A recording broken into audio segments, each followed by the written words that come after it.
While Stewart-Haas Racing looked like the team to beat most of the day, strategy and other things kind of flipped their day, and it ended up being Kyle Larson for Hendrick Motorsports who won at Martinsville. This is the third race at Martinsville with the next-gen car, and it's been different. We've still seen some of the normal, you bump someone out of the way, push someone up the track, but the racing has definitely been different, more tame almost than it usually is. Usually when we think of Martinsville, we obviously think of the bumping, running people up the track, anger, tempers flaring, but it seems more aggressive usually. But since the next-gen car, it just seems like it's been not less aggressive, but it's been less chaotic, I guess. And it's probably got to do with the car. I mean, obviously, since the change of the car, it seemed less tame. Obviously, last fall, we saw the Hail Melon, and that's about the most chaotic thing anyone has ever seen at any racetrack. But once again, since the change of the car going back to Martinsville, the racing has seemed different. Martinsville is usually one of the highest anticipated races on the track, both of its dates. It's a fan favorite, a short track where it's basically old style racing that we see a lot of. And that's why people love it. People love seeing people get beat up on the track, getting forced up the track, all this fun stuff. And while we still see a little bit of it, it just doesn't seem as much. I feel like I'm repeating the same thing, but it just seems like that's the case. So with these last few Martinsville races being tame, it's almost like, well, for me at least, we go into Martinsville expecting normal Martinsville, and then when it's not that, it seems disappointing. I will say, this race was much better than last spring. Last spring, like two guys, Elliott and Byron, probably led 375 of the 200 laps, and there were a few passes throughout the field maybe.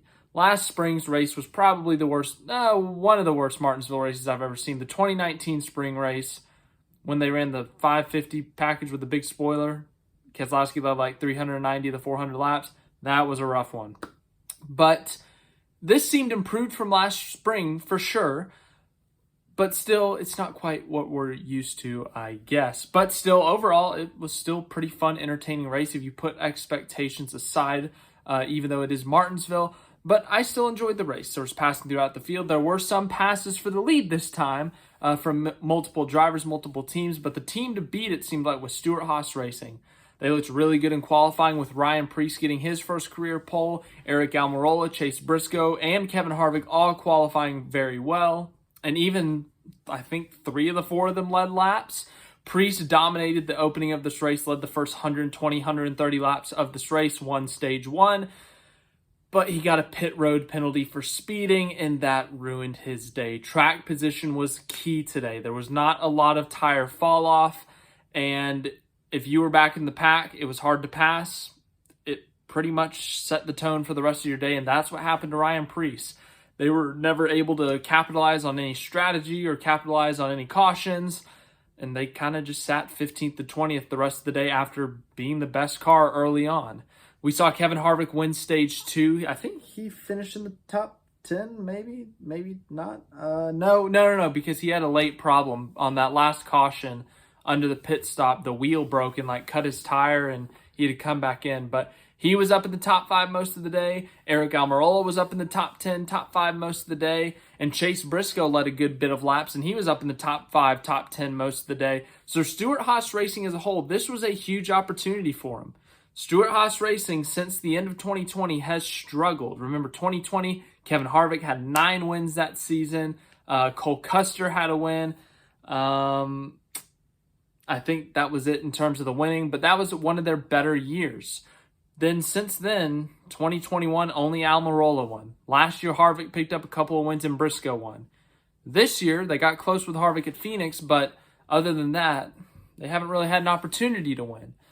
But this week seemed like the week that they could have got it done. We've seen the past, since the next-gen car, Ford historically has been really good at the short tracks. Phoenix, Martinsville, Richmond, Bristol, whatever it may be, Fords are better at the short track. So Ford coming into the short track once again with some higher expectations for themselves in terms of going for the win.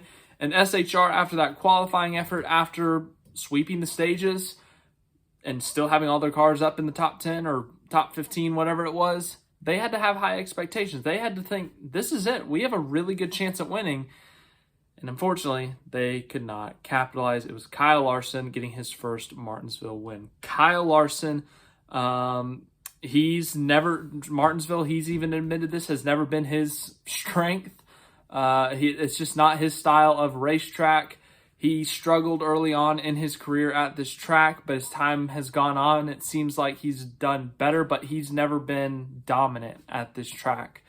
We've seen him dominate some racetracks. We've seen him dominate races at Kansas, Homestead, some of those style of tracks. We've even seen him dominate some road courses and stuff like that. But Martinsville, he just hasn't been able to dominate at. He's been able to run up front, top 5 sometimes. I think his best finish was a runner-up last fall at Martinsville, but he could never break through. Today, he broke through. He got that win at Martinsville. It took him a long time, but he finally did it. He was very excited about it. He did a whole lap of a burnout. I've seen people attempt that before at Martinsville, but Larson made a whole lap backwards doing a burnout. His tire was about to fly off the car. It was impressive. Very impressive. I didn't know that was possible. Apparently it is. Kyle Larson, ladies and gentlemen. But he was very happy about it. It's also his second win of the season, and both have come at short tracks. And remember, we have that new short track package. So maybe that could play to their advantage. And remember, the championship race, it's a short track, or with the short track package at least, Phoenix. So Larson, 5 team, they're going into Phoenix late in the season. They're going into that race. If you're looking back at the season, you might say, oh, they've won a couple of these races. Let's look at the results of this race. As I said, Kyle Larson is your winner, his second win of the season.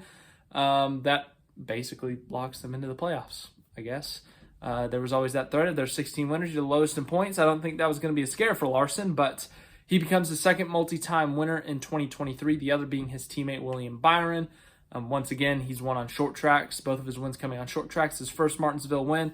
Martinsville, such an important track to Hendrick Motorsports. They got their first win as All-Star Racing back in 1984 with Jeff Bodine. They were going to close doors if it wasn't for that win, and here we are, almost 40 years later, and Hendrick Motorsports is the most successful team in NASCAR history.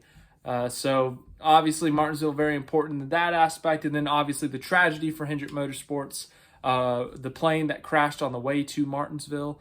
I believe it was on the way to Martinsville. That had Rick Hendrick's son, some other family members and friends on that plane. And of course, Kyle Larson driving the paint scheme that Rick Hendrick's son, Ricky Hendrick, drove, and the number 5. So lots of emotions for Hendrick Motorsports, especially Rick Hendrick, every time they come to this track. But to see the 5 car and that paint scheme win, I'm sure felt good for Rick Hendrick. Second place, Joey Logano. Oh my goodness, was he awful today. Had to drop to the rear at the beginning of the day due to having to fix a leak that was in the car with a water pump or something.